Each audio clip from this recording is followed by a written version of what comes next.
mapagpalang Ama, Ikaw ang Diyos noon, ngayon at magpakailanman. Diyos na di nagbabago at nagkukulang. Diyos na mabagin at mapagmahal. Minsan pa, narito kaming lahat, nakataas ang aming kamay, tanda ng pagpakababa sa iyong harapan. Hayaan mo minsan pa sa pamagitan ng pagtaas ng aming kamay na ito, isinusuko po namin ang aming sarili, na wala kaming magagawa kung wala ka sa aming buhay. Panginoong Isus, dalangin ko po sa araw na ito ang lahat ng naririto at nag-alay ng kanilang panahon at oras. Hayaan mo ang lahat ng may mga karamdaman, may mga pagsubok sa buhay ay muli, Ikaw ay gumawa ng himala at kapabalaghan sa buhay nila, Panginoon. At higit sa lahat, Panginoon, sa araw na ito, pagpalain mo ang mabuti mong balita na aming pagsasaluhan. Nawa ito'y magsilbing liwanag at tanglaw sa buhay ng bawat isa. Pagpalain mo po, Panginoon, sa araw na ito, ang lahat na ngayon lang dumalo, gumawa ka, Panginoon, ng himala at kababalaghan sa buhay nila at magpakilala ka sa kanila, Panginoon, sa kanilang buhay. Hayaan mo minsan pa sa araw na ito, ibinabalik namin ang papuri at salamat sa pangalan ni Jesus. Amen and Amen. Sa pangalan ng Ama, ng Anak, at ng Espiritu Santo. Amen. Purihin po natin ang Panginoon.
Malakas na papuri sa Panginoon.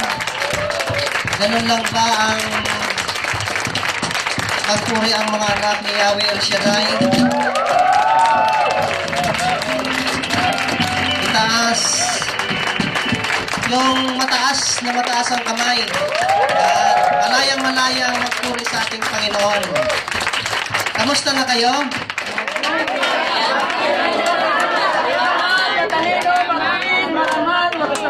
Ayun na ngayon. At sa araw na ito, ay sino ba sa inyo ang walang Bible sa bahay? Taas ang kamay nga. Sa bahay. Sa bahay. Meron. Yung wala talaga, totoo yung wala. Isa, sino pa? Hindi, taas nyo at bibigyan ko kayo ng Bible. O sige, taas. O sige, pumunta rito ang walang Bible. Ang sinong mauna, may 5 po ritong Bible. Uy, tama. 3 lang, may 2 pa ako. May 2 pa akong sobra. Ayun pa. O, sino pa? Baka may dagdag pa dyan, isa pa. O, wala na. O, yun pa. Dalangin ko yan na yung Bible na yan ay buklatin nyo.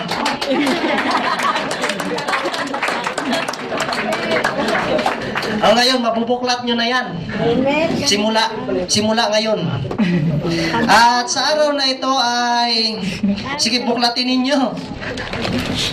Ang ating po ngayon mabuting balita ay hanguin po natin sa Ebanghelyo ni San Juan, chapter 14, verse 6.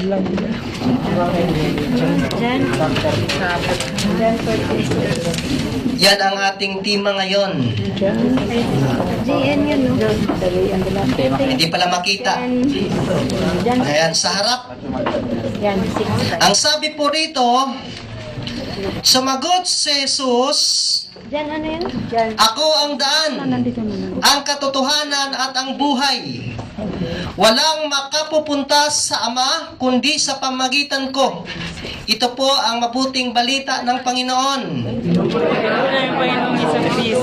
Palakpakan po natin ang Diyos. Gusto niyong kwento? Iipit mo yung Bible, guys. Kwento ng ano? Malungkot o masaya? Masaya. Yan. Pag masaya, okay yan. At sa araw na ito, ako ay natutuwa sapagkat ako ay muling kaharap nyo. At medyo may kaunting pagbabago.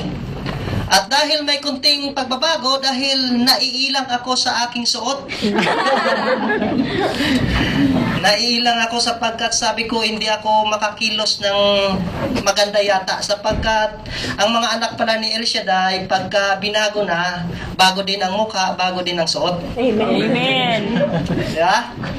At sa araw na ito, natutuwa ako sapagkat kayo ay naririto at inalay nyo ang inyong oras, hindi kayo umalis sa pagkos, nanatili kayo sa inyong kinaupuan. At dahil inalay nyo ang inyong panahon, ang inyong oras, ang Diyos naman ay gagawa ng himala at kababalagan sa buhay ninyo. Amen po ba? Amen. Ngunit ang sabi nga, yung mga umalis ay hindi nila maranasan ang kanyang pagpapala at himala. Amen? Sapagkat ang Panginoon ay naniniwala ako na pagka ikaw inalay mo ng buong buo ang panahon mo, ang Diyos naman ay iaalay niya rin ang lahat sa Kanya para ibigay sa iyo. At sa araw na ito, paupuin ko ba ang choir o hindi na? Okay lang ba pag ganun tayong lahat? Kalahating oras lang naman sabi ko ito. At sa araw na ito, sige magsiupo na tayo. Hindi ko na sana kayo paupuin. Sapagkat kanina mapapansin nyo na yun na yung mensahe. Amen? Nakita nyo ba, narinig nyo kanina ang mensahe? Anong mensahe ni Father? Ang una niyang puntos? Wala na.